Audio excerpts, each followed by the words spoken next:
இங்க ஒரு பொண்ணு சுத்தி எல்லா ஆம்பளைங்களும் இருக்கும்போதே எக்ஸாமின் பண்றாங்க. அவளுக்கு ரொம்ப ஆக்வர்டா இருக்கு. அதனாலேயே அவ கண்ணை இறுக்கமா க்ளோஸ் பண்ணிக்கிறா. அந்த எக்ஸாமின் பண்ற டாக்டர் அந்த பொண்ணு வச்சு எல்லாருக்குமே கிளாஸ் எடுக்கிறாரு. எக்ஸாமினேஷன்லாம் முடிஞ்சதும் இவளுக்கு எந்த பதிலுமே கிடைக்கல. அதனாலேயே இன்னொரு டாக்டர் தேடி போறா. ஆனா அந்த ஹாஸ்பிட்டலோட டாக்டர் எமர்ஜென்சியா வெளில போய் இருக்கிறாருன்னு அந்த ஹாஸ்பிட்டலோட ரிசப்ஷனிஸ்ட் சொல்றாங்க. அப்ப இந்த பொண்ணு நர்ஸ் கிட்ட தன்னோட பிரச்சனையை சொல்றா.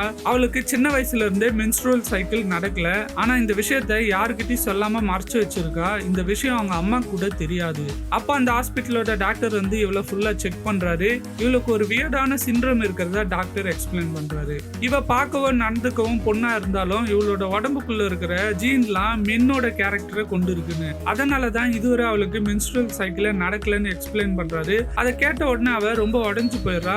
இன்னும் கொஞ்ச நாள்ல அவளுக்கு கல்யாணம் வேற நடக்க போகுது. என்ன பண்றதுன்னே தெரியாம ஃபைனலி அவளோட பாய் ஃப்ரெண்டோட மனசே இல்லைனாலும் பிரேக்கப் பண்ணிடலாம்னு நினைக்கிறா.